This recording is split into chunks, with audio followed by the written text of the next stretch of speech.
तो hello and welcome दोस्तों, एक बार फिर से स्वागत है आपका हमारे यूट्यूब चैनल में। दोस्तों आज हम डिटेल स्ट्रेटेजी जानेंगे एमपी कांस्टेबल के बारे में। मतलब एमपी कांस्टेबल अगर हमें पेपर निकालना है तो हमें हमारी क्या रणनीति होना चाहिए और हमें कैसे कैसे हम उसकी तैयारी करेंगे।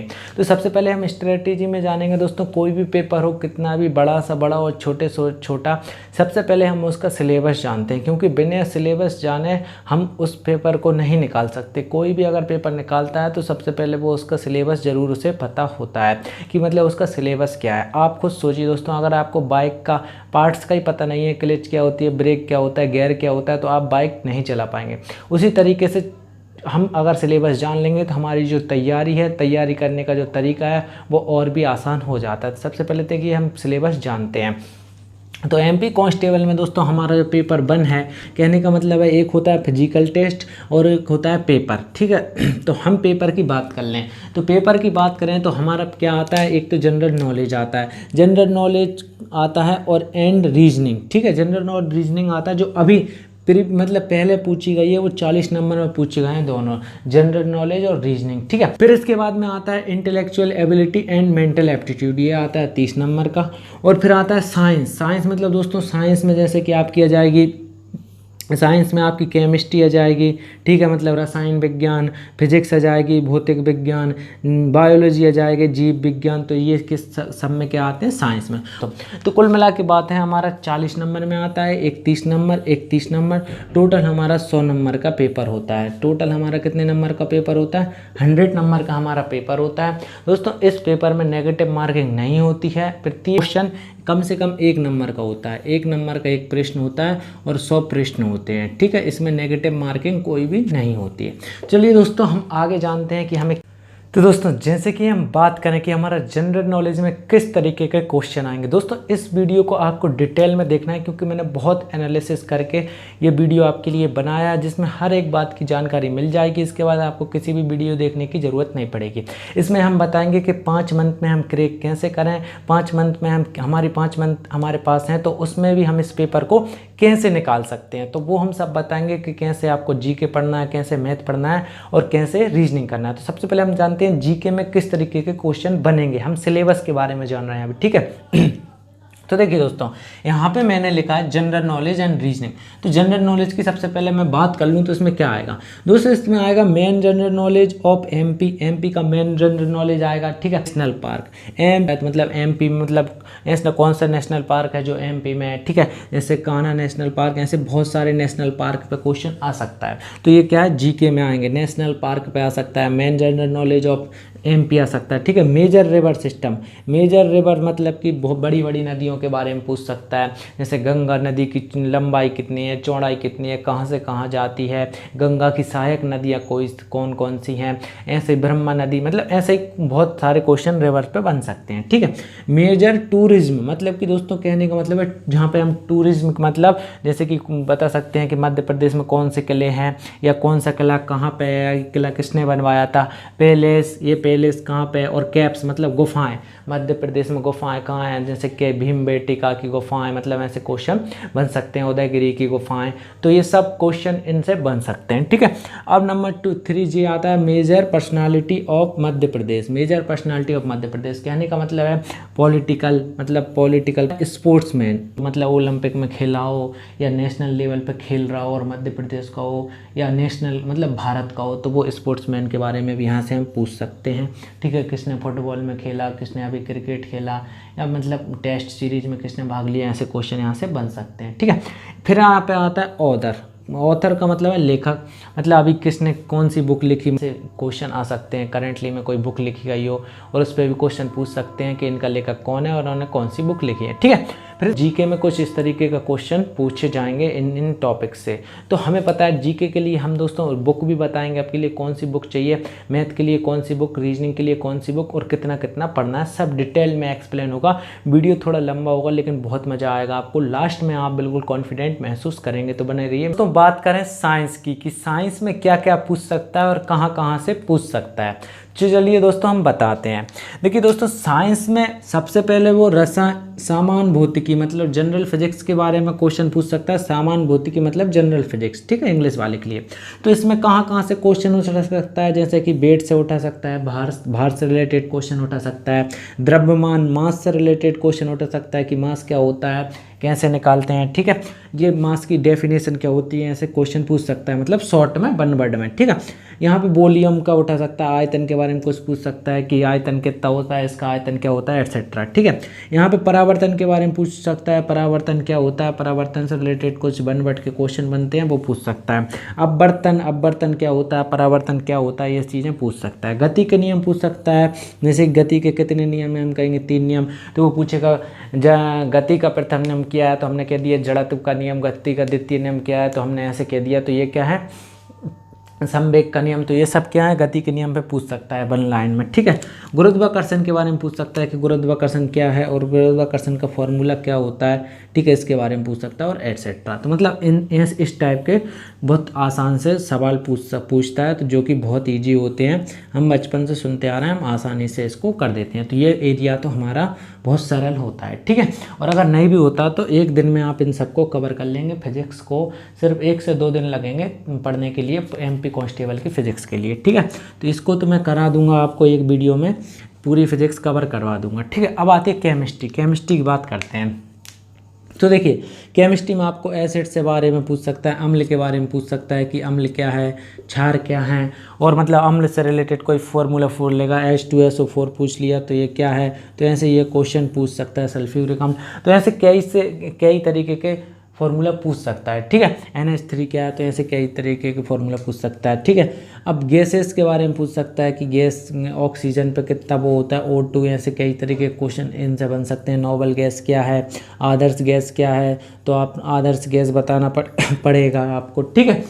तो ऐसे गैस से रिलेटेड क्वेश्चन पूछ सकता है, ठीक है। आइडियल गैस कौन सी है। अब सॉल्ट, नमक से रिलेटेड पूछ सकता है कि नमक का फॉर्मूला क्या होता है, खाने के नमक का, धावन सोडा का फॉर्मूला क्या होता है, कुकिंग सोडा का फॉर्मूला क्या होता है, साबुन का फॉर्मूला क्या होता है, K2SO4 NH2, ऐसे मतलब बहुत सारे क्वेश्चन पूछ सकता है। धावन सोडा का फॉर्मूला क्या होता है, कपड़े धोने वाले सोडा का फॉर्मूला क्या होता है, इस तरीके के कई क्वेश्चन इससे बन सकते हैं, ठीक है। यहाँ से आ सकता है धातु एवं अधातु पे क्वेश्चन कि दी हुई धातु है कि अधातु है, नाइट्रोजन एक क्या है, धातु है कि अधातु है, ऐसा एक कई तरीके के, सिल्वर क्या है, धातु है या अधातु है, तो ऐसे क्वेश्चन बन सकते हैं, ठीक है। केमिकल फार्मूला क्वेश्चन बन सकते हैं आपके, केमिकल फार्मूला पूछ सकते हैं आपका, बिल्कुल केमिकल फार्मूला, जैसे कि आपको पूछ लेंगे बेकिंग सोडा का केमिकल फार्मूला क्या होगा, मतलब फटकरी का फार्मूला क्या है, तो फटकरी का फार्मूला आपसे पूछ सकते हैं। ऐसे कई तरीके के इस पे हमारे केमिकल फार्मूला पे बनते हैं, ठीक है।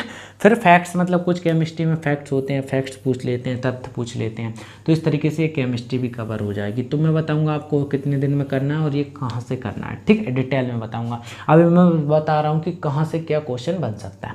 यहाँ पे अब आती है बायोलॉजी, साइंस में।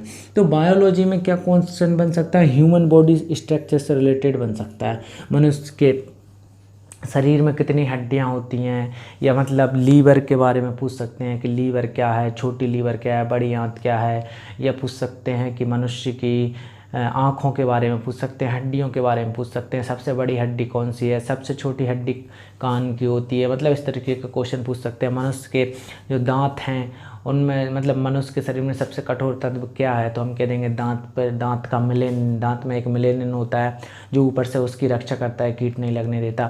तो इस तरीके के क्वेश्चन पूछ सकते हैं बायोलॉजी से, ह्यूमन बॉडी से स्ट्रक्चर से रिलेटेड, ठीक है, कितनी हड्डियाँ होती हैं, क्या क्या होता है, मतलब इससे रिलेटेड पूछ सकता है। फिर आता है बैक्टीरिया एंड डिजीजेस, बीमारियां और रोगाणुओं के बारे में पूछ सकता है। बैक्टीरिया के बारे में, कौन से बैक्टीरिया से कौन सी बीमारी होती है, या फंगस क्या होते हैं, बैक्टीरिया क्या होता है, ये भी पूछ सकता है। फंगस से कौन सी बीमारी होती है, दांत खाद खुजली फंगस के द्वारा होती है, बैक्टीरिया से कौन सी बीमारी होती है, ये सब हमसे पूछ सकता है, ठीक है। तो बैक्टीरिया एंड इससे रिलेटेड HIV किस संक्रमण के कारण होती है, TB, मधुमेह, शुगर, ये सब कई तरीके के क्वेश्चन यहाँ से बन सकते हैं। और इनके सिम्टम्स, मतलब कि अगर आपको TB है तो इसके सिम्टम्स क्या क्या हो सकते हैं, एट्सेट्रा, ऐसे क्वेश्चन बन सकते हैं। तो ये बहुत ही आसान होता है। हमें साइंस की बिल्कुल टेंशन नहीं लेने का, हमें साइंस की बिल्कुल ही टेंशन नहीं लेना, क्योंकि साइंस और सबका सिर्फ एक किताब बताऊँगा, अगर वो आप मोटी मोटी भी पढ़ लेंगे तो आराम से इस चीज़ को कवर कर लेंगे। ठीक है, तो अब बात आती है मैथ्स का सिलेबस क्या है। ठीक है, उसकी तैयारी कैसे करें, सबसे बड़ा क्वेश्चन ये है, और कौन सी बुक से पढ़ें। तो दोस्तों मैथ्स तो पता है सारा का सारा ही समझ लो, मैथ तो बस कुछ एडवांस के टॉपिक छोड़ के एडवांस लेवल का, बाकी सब सारा का सारा। तो मैथ कैसे करें दोस्तों, इसका एनालिसिस मैं आपको टेलीग्राम चैनल पे अपलोड कर दूंगा कि मतलब कौन से चैप्टर से कितने क्वेश्चन आए हैं अभी तक के करंट में, उन सबको मैं बोर्ड पे बहुत बड़ा चार्ट बनेगा तो मैं उसकी PDF आपको मेरे टेलीग्राम में अपलोड कर दूंगा। आप मेरे डिस्क्रिप्शन में लिंक दिया है, आप टेलीग्राम ग्रुप ज्वाइन कर सकते हैं, वहाँ पर मैं अपलोड कर दूँगा। ठीक है, तो यहाँ पर मैं बताता हूँ आपको मैथ की तैयारी कैसे करना है। ठीक है, मैथ की तैयारी के लिए आपको मैं बिल्कुल पूरे जितने भी चैप्टर आते हैं MP कांस्टेबल के, आज से जितने भी चैप्टर आते हैं MP कांस्टेबल के, आपको ने अगर अभी तक पढ़ा हो या नहीं पढ़ा हो या नहीं पढ़ा हो, आपको कुछ आता हो या नहीं आता हो, दोनों की बात कर रहा हूँ मैं। अगर आपको कुछ आता है नहीं भी आता, दोनों की बात कर रहा हूँ, दोनों के लिए हम अपना स्पेशल जो कोर्स है जो फ्री यूट्यूब चैनल पे पढ़ाएंगे। डेली हम 8 बजे क्लास आया करेगी, 1 तारीख से डेली 8 बजे आपके लिए क्लास मिलेगी हमारे YouTube चैनल जो कि अभी आप देख रहे हैं इस पे, इसलिए इसको सब्सक्राइब करके रख लें और बेल आइकन को प्रेस कर लें। तो दोस्तों उसमें क्या होगा, उसमें पहले मैं जो भी चैप्टर पढ़ाऊंगा आपको, जो भी चैप्टर पढ़ाऊंगा उसमें मैं बताऊंगा उससे कितने नंबर के आने की संभावना है, कि 2 नंबर का आ सकता है, 3 का आ सकता है, 4 का, पहले मैं आपको ये समझाऊंगा। और दोस्तों देखो चैप्टर है दोस्तों, अब मान लो कोई भी चैप्टर ले लिया मैंने, जहाँ पे कोई भी औसत ले लो। अब दोस्तों इस औसत से आप तो 1000 सवाल बना लो, 1000 सवाल बन जाएंगे। 1000 सवाल अगर आप इससे बनाओगे तो 1000 सवाल बन जाएंगे, क्योंकि देखना औसत तो आपका SSC में भी आ सकता है, औसत तो आपका बड़ी बड़ी पोस्ट में भी आता है। अगर आपको जब औसत का 1000 क्वेश्चन पढ़ना ही है तो फिर आप बड़ी पोस्ट की तैयारी करो ना। कांस्टेबल के लिए क्या पढ़ना है वो ज़रूरी है, ना कि ये कि कितना पढ़ना है। ठीक है, तो क्या पढ़ना है ये ज़रूरी है, और हमारे पास टाइम भी अभी 4 से 5 महीने था, हम आराम से कवर कर लेंगे और पूरा रिवीजन तक कर लेंगे, तो उसकी टेंशन ना लें। तो जैसे औसत है, अब औसत में हमें कौन से सवाल पढ़ना है जो पेपर में आते हैं, तो मैं औसत पढ़ाऊंगा, फिर उनके वो पूरे एक एक सवाल करवाऊंगा और आपको बताऊंगा कि ये 2013 में आया था, ये 2010 में आया था, ये सब मैं आपको बताऊंगा। अब दोस्तों बात आती है कि आप कौन सी बुक रेफ़र करें। ठीक है, तो मैं दोस्तों आपको यही बोलूँगा कि आपके पास जो बुक है आप उससे ही पढ़ें। ठीक है, मुझे पता है मोस्टली लोगों के पास ये बुक ज़रूर मिलती है, RS अग्रवाल ये बुक ज़रूर मिलती है। तो इस बुक का दोस्तों कैसा सिस्टम हैगा, काफ़ी अच्छी बुक है, मैं इसकी कोई बुराई नहीं करूँगा। ये देखिए RS अग्रवाल काफ़ी अच्छी बुक है, लेकिन इसमें दोस्तों कमी क्या है, इसमें दोस्तों कमी ये है कि जो क्वेश्चन है ना वो घुमा फिरा के दिए हैं। मतलब पहले सरल क्वेश्चन कर दिया, फिर उसके जस्ट दूसरा क्वेश्चन कठिन कर दिया, फिर बीच में सरल कर दिया, फिर कठिन कर दिया। मतलब अच्छे क्रम से नहीं दिए हो कि पहले सरल ही सरल दिए हों, या पहले मतलब अच्छे 2-3 मतलब एक इक्वल क्वेश्चन दिए हों, एक से क्वेश्चन दे दिए हों 2-3, तो इससे हमें समझ में आ जाए। एक टाइप का एक ही क्वेश्चन, ज़्यादा से ज़्यादा एक टाइप का 2 क्वेश्चन मिलते हैं, तो इनसे क्या होता है हम इतने जल्दी नहीं समझ पाते हैं। तो फिर दूसरा टाइप आ जाता है तुरंत ही कठिन वाला, तो हम कंफ्यूज हो जाते हैं और हमें ये बुक कभी कंप्लीट नहीं हो पाती। तो मेरे कहने का मतलब है दोस्तों इसमें क्वेश्चन तो अच्छे हैं, लेकिन ये MP पुलिस कांस्टेबल के हिसाब से नहीं बनाएगा। ये हर एक एग्जाम, बैंक से लेके SSC से लेके रेलवे से लेके NTPC हर टाइप के एग्जाम को पढ़ने के लिए एक जनरल बुक है, आइडियल बुक है। तो उस हिसाब से दोस्तों क्या है, इस बुक को हम अगर हमारे पास है तो अच्छी बात है, नहीं है तो भी अच्छी बात है, हमें टेंशन नहीं लेना। ठीक है, तो दोस्तों इस बुक से और मेरे पास और भी बुक है, उन सब बुक से मैं जो अच्छे क्वेश्चन हैं जो कांस्टेबल में आने की संभावना है और जो अभी तक आए हैं, तो मैं वो उन चैप्टर में वो ही करवाऊंगा। और जो आने की संभावना है वो, तो मैं जब भी कोई चैप्टर पढ़ाऊंगा तो वो क्वेश्चन पढ़ाऊंगा, ना कि वो कि जो नहीं आते हैं। ठीक है, तो इतनी बड़ी बुक है, अब इसमें तो कई क्वेश्चन हैं, कई चैप्टर में 300-400 क्वेश्चन है, तो क्या 400 क्वेश्चन आते हैं? नहीं आते हैं। जो क्वेश्चन बैंक PO में आता है, इतनी बड़ी जॉब में आता है जिसकी 50 से 60 हज़ार रुपये सैलरी होती है, उसका क्वेश्चन क्या कांस्टेबल में आ सकता है? नहीं आ सकता। उसमें आसान से क्वेश्चन आते हैं, कांस्टेबल में बहुत ही आसान। मैं आपको बताऊंगा, आप कहेंगे देखना मैं प्रीवियस ईयर जब पेपर करवाऊंगा आपको, तब आपको पता चलेगा कि हाँ यार कितने सरल क्वेश्चन आते हैं। ठीक है, थोड़ा सा पढ़ने की ज़रूरत है, मैं बस दिमाग से, तो वो और मैं बताऊँगा। और दोस्तों इसकी सबसे बड़ी कमी क्या है इस बुक की, मतलब अच्छी बुक है, मैं कोई बड़ाई नहीं कर रहा, मैं खुद पर्सनली इसको मतलब इसको रेफ़र करता हूँ, लेकिन मैं इसकी बताऊँगा जो मैंने पर्सनल पढ़ के पता की है। इसकी जो मेथड है ना, इसकी मेथड बिल्कुल एक्स मान के हैं और बहुत ही लेंदी मेथड है। मतलब कोई भी क्वेश्चन है बहुत ही लेंदी तरीके से सॉल्व करके बताया हुआ है, बताया अच्छे तरीके से गया लेकिन खूब लेंदी तरीके से कि एक्स माना, फिर एक पेज में आधे पेज में तक क्वेश्चन बताए गए हैं। तो दोस्तों क्या हमें पेपर में इतना टाइम है हमारे पास कि हम आधे पेज में कर सकें, आधे पेज करने के बाद हम टिक कर सकें? नहीं दोस्तों, हमें एक मतलब 100 क्वेश्चन करना है दोस्तों, 100 क्वेश्चन। तो हमें इस बुक के क्वेश्चन तो करना है, लेकिन इस बुक की जो कुछ मेथड हैं, जो क्वेश्चन में कुछ कठिन मेथड हैं, उनको हम अपने तरीके से रिप्लेस करेंगे। तो मैं वो आपको बताऊंगा। क्वेश्चन हम इसके भी लेंगे, क्वेश्चन हम दूसरी बुक के भी लेंगे, लेकिन मेथड हम आसान वाली यूज करेंगे। किसी बुक की भी करेंगे, लेकिन हम जो और आसान मेथड होती हैं वो यूज करेंगे कि हम बस क्वेश्चन को देख के भी आंसर कैसे ला सकें। तो ये सब मैं आपको जब चैप्टर पढ़ाया करूँगा तो क्वेश्चन तो इससे भी लूँगा और आपको उसकी PDF भी दे दिया करूँगा और ये भी बताऊँगा, उनकी सरल मेथड बताऊँगा। सबसे बड़ी बात ये है, क्वेश्चन तो आप कहीं से भी निकाल लेंगे, लेकिन उनकी सरल मेथड और आपको समझ में आए। भले ही आपको अभी तक कुछ भी नहीं आता है, लेकिन आप जो मेथड पढ़ेंगे तो आपको समझ में आएगा। क्योंकि मेरा पढ़ाने का तरीका आप जानते हैं, बहुत बेसिक से पढ़ाता हूँ। अगर मैं आपको इंग्लिश सिखा रहा हूँ तो मैं ABCD से ही शुरू करता हूँ हमेशा, ठीक है।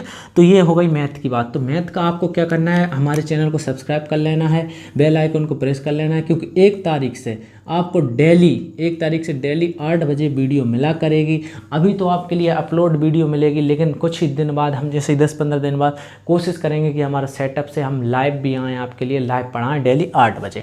तो आप 8 बजे बिल्कुल डेली देखना है, ये बिल्कुल छोड़ना नहीं है। क्यों नहीं छोड़ना दोस्तों? क्योंकि देखिए दोस्तों, हम कोई भी चीज़ का गिव अप नहीं कर सकते। क्योंकि अगर आप इस 8 बजे डेली वीडियो देखोगे ना, तो देखते ही देखते वैकेंसी आने से, पेपर देने से पहले आपका मैथ का हो भी चुकी होगी और रिवीजन भी हो चुका होगा। और आप दोस्तों नोटिस करेंगे कि अभी तक आप इन मेथड से पढ़ते थे, उनसे ये मेथड कितनी आसान है, ठीक है। तो आपको क्या करना है, चैनल को सब्सक्राइब कर लेना है और मैथ के हमारे हर एक वीडियो देखना है। ये सिर्फ आपके फ़ायदे के लिए है। पसंद आता है तो देखें, नहीं आता है तो डिसलाइक करके अनसब्सक्राइब करके जा भी सकते हैं, ठीक है। तो ये हो गया। अब बात आती है कि मैथ्स तो हमारा ये हो गया और मैथ का हमें पता भी चल गया कौन सी बुक लेना है। जो हमारे पास बुक है वो ही पढ़ना है। और हम दोस्तों हर चैप्टर से, मैं पर्सनली बता रहा हूँ, हर चैप्टर से हम कम से कम 50 से 60 क्वेश्चन करेंगे हर चैप्टर के। तो 50 से 60 क्वेश्चन करने के बाद दोस्तों आपको क्या करना है, इनको एक नोट्स बनाते जाना है। मेरी वीडियो देखी और उसका नोट्स बना लिया, मतलब रिकॉर्ड में लिख लिया, उनका ही बार बार रिवीजन करना है। और मैं गारंटी देता हूँ कि आपको मैं जो कराऊंगा, जो भी चैप्टर कराऊंगा उनका मैं आपका, अगर आप मेरे सपोर्ट करते हैं, वीडियो में प्यार दिखाते हैं, तो मैं आपका उसको रिवीजन भी करवा दूंगा। आपके पेपर देने से पहले पूरे मैथ को करवा के भी रिवीजन करवा दूंगा, ठीक है। तो मैथ की टेंशन आपको नहीं लेना है। अब बात आती है दोस्तों कि हम कैसे पढ़ें। हमारे पास 5 महीने, रीजनिंग की भी टेंशन ना लें। रीजनिंग तो आप पर्सनली भी पढ़ेंगे तो 15 से 20 दिन में आपका रीजनिंग हो जाएगा। एनालॉजी पढ़ लेना, कोडिंग डिकोडिंग पढ़ लेना, रैंकिंग सिस्टम पढ़ लेना, सीरीज पढ़ लेना, तो ये सब रीजनिंग में आते हैं। ब्लड रिलेशन पढ़ लेना, तो ये सीरीज में भी मैं नंबर, मतलब रीजनिंग को भी मैं एक बार आपको मतलब लॉन्ग क्लास लेके आपको रीजनिंग की भी हिंट दे दूंगा हर चैप्टर से कि आपको कैसे पढ़ना है। और उसके प्रैक्टिस के लिए क्वेश्चन भी PDF में दे दूंगा जो अभी तक क्वेश्चन आए हैं, ठीक है। अब मैं आपको बताता हूँ कि आपके पास मान लो मिनिमम आज से 5 से 6 महीने हैं। वैसे तो हैं आपके पास 7 महीने, लेकिन हम मान के चलते हैं 6 महीने हैं हमारे पास आज से, ठीक है। तो मान लो हमारे पास दिसंबर है, अक्टूबर चल रहा है, नवंबर है, दिसंबर है, और 3-4 महीने, वो 6 मंथ मान के चलो हमारे पास 6 मंथ हैं, ठीक है दोस्तों। हमारे पास 6 मंथ हैं। अब दोस्तों क्या होता है, हम ये मान के चलते हैं कि हम अभी तो बहुत ज़्यादा टाइम है, कर लेंगे यार तैयारी। दोस्तों जे अगर आपके मन में आ रही है फीलिंग, तो अभी इस फीलिंग को बदल लीजिए, क्योंकि जो ऐसा बोलता है वो कभी कर नहीं पाता है, ठीक है। कल कभी नहीं होता है, हमें आज ही करना होता है, ठीक है। तो इस तरीके से हमें क्या करना है, 6 मंथ की मैं आपको बता रहा हूँ किस तरीके से आप स्ट्रेटेजी बनाना एक पेपर पर, और उसको आप जहाँ सोते हैं मन लगाना, और फिर उसको आप फॉलो करने की कोशिश करना, ठीक है। तो हमारे पास 6 मंथ हैं, जिसमें से हमें 3 चीज़ें, मतलब हम मान के चलें 3 चीज़ें हमको पढ़ना है। मैथ्स पढ़ना है, ठीक है, रीजनिंग पढ़ना है और GK पढ़ना है, ठीक है। हम मोटा लेके चलते हैं जीके पढ़ना, ठीक है। तो इनमें हमें क्या करना है, तो देखिए दोस्तों, सबसे पहले मैं आपको बता दूं कि जीके तो मैं आपको करवा दूंगा। जीके में आपको फिर भी आप घर पे क्या है, इस जीके को भी आपको घर पे पढ़ना है, क्योंकि मैं आपको जो करवाऊंगा वो बहुत फास्ट तरीके से कर पाऊंगा, आपको भी घर पे इसको पढ़ना पड़ेगा। मैं जीके की फिजिक्स, केमिस्ट्री, मैथ्स पढ़ा दूंगा, लेकिन हिस्ट्री, जियोग्राफी अगर ये आता है तो ये आपको खुद पढ़ना पड़ेगा, ठीक है। तो देखिए जीके दोस्तों, अब सबसे पहले बात करते हैं मैथ की। तो मैंने आपसे बोला मैथ का आपको क्या करना है, एक कोई सी भी बुक हो घर पे, उस बुक को सवाल लगाना है। बुक के सवाल कब लगाना है, पहले मत लगाना दोस्तों बुक के सवाल, क्या आप नेगेटिव हो जाओगे, आपको वो मेथड समझ में नहीं आएंगे अगर आपने पहले कभी नहीं किया। सबसे पहले 8 बजे मेरा वीडियो देखा, 8 बजे मेरा वीडियो देखा, हमने ऐसे 3 से 4 दिन में या 2 से 3 दिन में हमने एक चैप्टर कंप्लीट कर लिया। उस चैप्टर को कंप्लीट करने के बाद आप जाना बुक पे, वो बुक पे जाना, फिर बुक के क्वेश्चन लगाना। देखते हैं दोस्तों कैसे नहीं बनते। मैं गारंटी लेता हूं, अगर आपने मेरे से जो वीडियो आएंगे उससे अगर आपने कर लिया, और उसके बाद अगर आप कोई सी भी बुक हो जो भी आपके पास हो उसके क्वेश्चन लगाने जाएंगे, आप विथिन 20 से 30 सेकंड, ज़्यादा से ज़्यादा 1 मिनट में, अगर आप बिगनर भी हैं, नए भी हैं, तब भी आप 1 मिनट में वो क्वेश्चन सॉल्व कर लेंगे, ये मेरी गारंटी है। और अगर आप एक चैप्टर पढ़ने के बाद अगर आप बुक में लगाने जाते हैं और आप क्वेश्चन नहीं कर पाते, तो आप चैनल को अनसब्सक्राइब करके, वीडियो को डिसलाइक करके चले जाना, कोई कम नहीं होगा, ठीक है। तो ये हो गई बात। तो आपको क्या करना है, 8 बजे हमारे वीडियो देखना है, और फिर जो भी बुक है उसको, बुक के क्वेश्चन को सॉल्व करना है। मान लो आपके पास RS अग्रवाल है या कोई सी भी बुक है, आपको उस बुक के क्वेश्चन सॉल्व करना है। हर क्वेश्चन आपको होगा, और RS अग्रवाल को भी मैं सॉल्व करा दूंगा, टेंशन ना लें। RS अग्रवाल के भी क्वेश्चन जो MP कांस्टेबल में आते हैं वो भी मैं सॉल्व कराऊंगा, और अदर बुक के भी इंपॉर्टेंट क्वेश्चन सॉल्व कराऊंगा, ठीक है। तो अब मैथ्स की टेंशन ये आपकी ख़त्म हो गई। मैथ्स की टेंशन बिल्कुल मेरी गारंटी है, 1 तारीख से रेगुलर आपके लिए वीडियो आएगी 8 बजे। तो आउटबुक कब आएगी दोस्तों, जब आपको मुझे ऐसा दिखेगा सपोर्ट, क्योंकि वीडियो बनाने में आसानी से नहीं बनती, बहुत ज़्यादा मेहनत करना पड़ती है वीडियो बनाने की, ठीक है। तो अगर आप सपोर्ट करेंगे तो 1 तारीख से 8 बजे डेली वीडियो आएगी, ठीक है। अब बात आती है रीजनिंग की। तो रीजनिंग की तैयारी कैसे करें दोस्तों, रीजनिंग की तैयारी कुछ नहीं है। रीजनिंग की आपको एक नॉर्मल सी, अगर आपके पास कोई बुक है तो अच्छी बात है, बुक है तो अच्छी बात है। तो जैसे कि रीजनिंग में मान लो हमारा एनालॉजी हो गया, ठीक है, ब्लड रिलेशन हो गया, तो ऐसे कई तरीके के हमारे क्वेश्चन आते हैं। ब्लड रिलेशन की, मेरी मौसी के लड़के के बुआ का लड़की क्या होती है, तो वर्बल एंड नॉर्मल दोनों तरीके की रीजनिंग आती है। रीजनिंग तो वर्बल और नॉन वर्बल। तो इसको हमें कैसे करना है, इसको भी बहुत आसान है। ग्राफ आते हैं, मान लो ऐसे आ गया कि ये इतने में मतलब वो है, जमीन चने हैं तो इतने में पिसी है, गेहूँ है, तो ऐसे क्वेश्चन नॉर्मल से क्वेश्चन आते हैं। तो ये रीजनिंग की तैयारी आपको कैसे करना है। देखिए दोस्तों, रीजनिंग की मैं कोई गारंटी नहीं लूँगा आपसे, क्योंकि मेरे पास इतना टाइम नहीं है कि मैं आपको 3 वीडियो बना सकूं। मैथ्स तो मैं कवर करवा दूंगा, जीके भी मैं करवा दूंगा, लेकिन अब इतना टाइम नहीं है कि मैं आपको रीजनिंग भी करवा सकूं। लेकिन हाँ, इतना ज़रूर कह दूँ कि रीजनिंग के जो भी चैप्टर हैं, हर टॉपिक में से मैं आपको, हर टॉपिक के मैं आपको क्वेश्चन कुछ ना कुछ करवा दूंगा, और मेथड बता दूंगा कि आपको कैसे करना है आसानी से, ठीक है। कोडिंग डिकोडिंग, जैसे ABC ये होता है, तो यहाँ पे DEF बराबर 73, ऐसे कई क्वेश्चन बन जाते हैं सीरीज में, ठीक है। ऐसे कि कोई संख्या गायब कर दी उन्होंने कि 2 है, फिर 4 है, 9 है, फिर 13 है, ऐसी बीच में क्या आएगी। तो ये सब रीजनिंग की चीज़ें हैं जो कि मैं आपको बोल रहा हूँ कि हर मैं क्वेश्चन करा दूंगा। क्या करेंगे हम, बीच में किसी दिन जो मैथ की क्लास है 8 बजे, उसकी जगह हम क्या ले करेंगे, रीजनिंग ले लिया करेंगे, ठीक है। और आपके पास जो बुक है आप उससे पढ़ सकते हैं, और अगर आपके पास बुक नहीं है और आप बुक लेना चाहते हैं तो कोई भी ईजी बुक आप ले सकते हैं। मैं किसी भी का भी एडवर्टाइजमेंट नहीं करूँगा, ठीक है, क्योंकि मैं बुक का नाम लूँगा तो एक एडवर्टाइजमेंट ही कहलाएगा, ठीक है। तो ये हो गया। अब बात आती है जीके। तो जीके का क्या है, जीके में मैं आपको 1 एंड ओनली बुक रेफर करूँगा जो कि आपको बिल्कुल रट लेना है आज से ही सुबह उठ के सिर्फ 10 मिनट पढ़ लेना। मैं वादा करता हूँ पेपर तक आपको पूरा जीके क्लियर हो जाएगा। लूसेंट की एक पतली सी बुक आती है, उस लूसेंट की पतली सी बुक को 100-150 रुपये में आ जाएगी, उसको ले लेना। अगर नहीं है तो उसको ले लेना। क्या करना, डेली उठना, जब उठना या फिर मतलब सोते वक्त या उठने वक्त क्या करना है, बस 20 मिनट पढ़ लेना। नहीं करना हमें याद, नहीं करना इस इंटेंशन से तो पढ़ना ही मत कि मुझे याद नहीं हो रही या मुझे कुछ आता नहीं है, बस रीडिंग करना। जैसे न्यूज़पेपर पढ़ते हैं ना, ऐसे रीड करना। तो आप पहली बार रीड करोगे, आपको कुछ भी फर्स्ट बार रीड करते जाना, हमारा माइंड ऐसे ही वर्क करता है। फिर दूसरी बार रीड करना, फिर तीसरी बार में आप नोटिस करोगे आपको बहुत सी चीज़ें पहले से आने लगी हैं। ठीक है, तो आपको लूसेंट पढ़ना है। और लूसेंट का दोस्तों क्या है, ये लूसेंट पढ़ने का तरीका कैसे पढ़ना है ये मैं आपको बताऊंगा, और मैंने अभी आपको शॉर्ट में बता भी दिया है। तो इसके क्या है, इसमें हिस्ट्री जियोग्राफी मतलब ऑल साइंस, फिजिक्स, भौतिकी, केमिस्ट्री, सब बायोलॉजी सब हैगा। इतनी सी 100 से 150 पेज की बुक में इतना सा में सब कुछ हैगा। तो इस अकेली बुक से करने के बाद आपका जो जीके है वो 90% तक कवर हो जाएगा। अब दोस्तों 90% क्यों बोल रहा हूँ मैं, 10% और क्यों नहीं बोल रहा। 10% दोस्तों इसलिए क्योंकि 10% करंट अफेयर भी पूछ सकता है।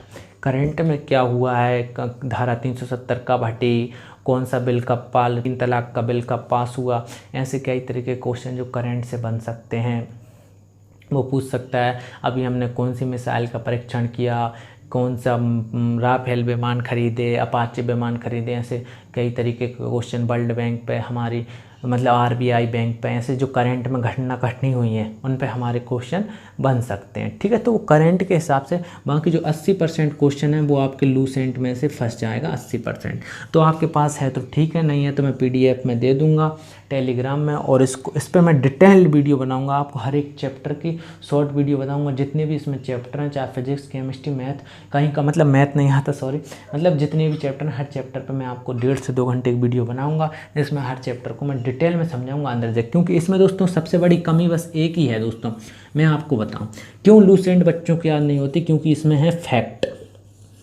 सिर्फ फैक्ट दिए हुए हैं। फैक्ट का मतलब है इसमें सिर्फ तथ्य दिए हुए हैं। तथ्य का मतलब है इन्होंने सिर्फ इतना दे दिया कि भैया कि बल की इकाई क्या होती है, बल। अब देखो दोस्तों, हमें पहले अगर आपको मैं बताऊंगा बल की इकाई क्या होती है, मैंने कहा न्यूटन होती है, तो मैं पहले आपको बताऊंगा बल क्या होता है, कार्य करने की क्षमता को बल कहते हैं। ऐसी कई तरीके से मैं आपको समझाऊंगा। ठीक है, इसके बाद मैं आपको बताऊंगा फिर भैया उसकी न्यूटन की इकाई होती है, 1 न्यूटन बराबर इतना बल होता है, न्यूटन होता है, फिर न्यूटन से भी और छोटा डायन होता है। तो मैं आपको ये चीज़ें बताऊँगा कि भैया दूरी की इकाई क्या है, मीटर है। मैं ऐसी कई चीज़ें आपको बताऊंगा कि भैया विद्युत धारा क्या होती है, इलेक्ट्रॉन क्या होते हैं, विद्युत धारा की आवृत्ति क्या होती है, आपके घर में जो हमारे घर में जो बिजली आती है उस कितने वोल्ट की आती है, या उसकी जो आवृत्ति होती है वो कितनी होती है, 50 हर्ट्ज होती है। ऐसी मैं चीज़ें आपको बताऊँगा। ठीक है, और भी मैं आपको बताऊंगा कि भैया गुरुत्वाकर्षण की इकाई क्या होती है, और भैया प्रकाश की मतलब दूरी का सबसे बड़ा माध्य क्या है, तो मैं आपको कहूँगा प्रकाश वर्ष है। 1 प्रकाश वर्ष बराबर कितने किलोमीटर होता है। ऐसी कई चीज़ें मैं आपको बताऊँगा इसमें। ठीक है, तो मैं आपको पूरा बता दूँगा, आप टेंशन ना लें इसकी। पूरा हिस्ट्री में मैं आपको बताऊंगा भारत की खोज क्या हुई, हिमालय से लेके दक्षिण तक लगा समुद्र से लगा हुआ क्षेत्र है भारत है। भारत का पहले नाम भारत का पहले नाम भारत था। भारत में रहने वालों को पहले भारतीय बोलते थे। ठीक है, तो ऐसा मैं आपको बताऊंगा कि फिर भैया इसका हिंदुस्तान नाम कैसे पड़ा, क्योंकि भैया मुग़ल थे, उन्होंने आक्रमण किया तो भारत को में हिंदू रहते थे तो उन्होंने भारत में जो रहने वाले को हिंदू कह दिया।